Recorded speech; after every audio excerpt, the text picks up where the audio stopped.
আজ বানাবো বন্ধুরা নিরামিষ ডিমের ঝাল। তো চলো নিরামিষ ডিমের ঝালটা কিভাবে কি করছি সেটাই দেখাই। এই দেখো, ডিম আলু সেদ্ধ করে ভেজে রেখে দিয়েছি। এইবার ফোড়নে দেব একটা শুকনো লঙ্কা, দুটো তেজপাতা, আর গরম মশলাগুলো, গোটা গরম মশলাগুলো একটু থেতো করে রেখেছি, দিয়ে দিলাম। এবার দেব গোটা জিরে, এটা একটু নেড়ে নেব।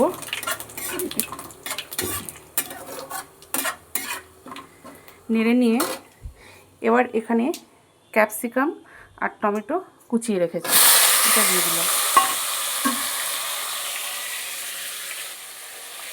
আর মশলার মধ্যে দিয়েছি সর্ষে পোস্ত গুঁড়ো করা ছিল আমার ঘরে, গরম জল করে সেটা ভিজিয়ে রেখেছি।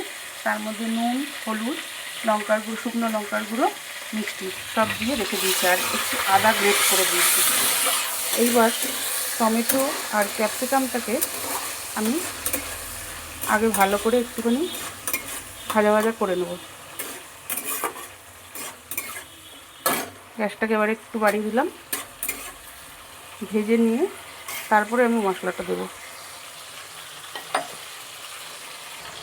আমাদের মুরগির ডিম আর আমার মেয়ের জন্য দেখো হাঁসের ডিম, একটা মুরগির ডিমের সাথে একসঙ্গে করছি, কেন ও মুরগির ডিম বাড়িতে খায় সব সময়, মানে প্রত্যেক দিনই ওর একটা করে ডিম সেদ্ধ খায়। এদিকে আজকে ডিম যখন করছি তো সেই মুরগির ডিমই বা কেন রান্না করে দেবো, ওর জন্যে তোমাদের দাদাকে বললাম যে একটা হাঁসের ডিম নিয়ে আসো মেয়ের জন্যে, আর আমাদের এমনি মুরগির ডিম নিয়ে আসো, একসঙ্গে রান্না করি ওর হাঁসের ডিমটা মুরগির ডিমের সাথে। তা চলো টমেটো আর ক্যাপসিকামটা ভালো করে ভেজে নিয়ে আবার ফিরে আসছি। ক্যাপসিকাম আর টমেটোটা আমি ভেজে নিয়েছি খানিকক্ষণ। এইবার আমি মশলাটাকে দিয়ে দেবো, মশলাগুলোকে গুলে রেখেছি, সেই মশলাটাকে দিয়ে দিচ্ছি এর মধ্যে।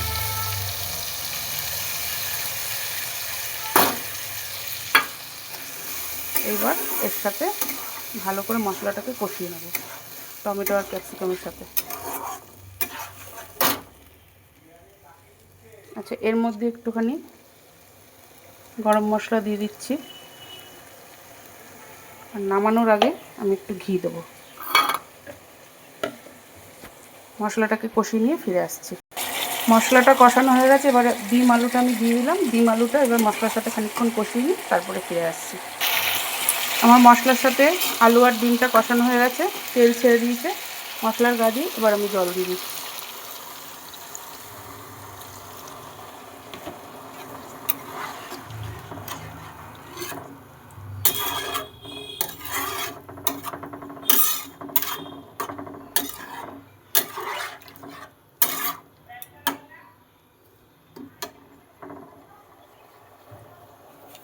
ব্যাস, এবার কড়াইটাকে ঢেকে দেবো। তোমরা কে কে এইভাবে নিরামিষ ডিমের ঝোল করো আমাকে একটু কমেন্ট করে জানাবে বন্ধুরা। আর আমার আজকের ভিডিওটা তোমাদের যদি ভালো লাগে তাহলে একটা লাইক কমেন্ট শেয়ার করে পাশে থেকো। ঝোলটা ফুটে উঠুক, তারপরে দেখাচ্ছি। দেখো বন্ধুরা, ঝোলটা আমার ফুটে উঠেছে, ঢাকা আমি নামিয়ে দিয়েছি। আর একটু ঝোলটা শুকাবে, তারপরে আমি গ্যাসটা অফ করব। অফ করে তারপরে ঘি দেবো। এ দেখো, ঘি রেখে দিয়েছি। তোমরা তো ভাবছো পোস্তের মধ্যে, সর্ষে পোস্তের মধ্যে ঘি দিচ্ছি কেন, দিয়ে খেয়ে দেখো, খেতে অপূর্ব লাগে। গরম ভাতে একেবারে জমে যাবে, খেয়ে দেখো, দারুণ লাগে খেতে এই ডিমের ঝোলটা।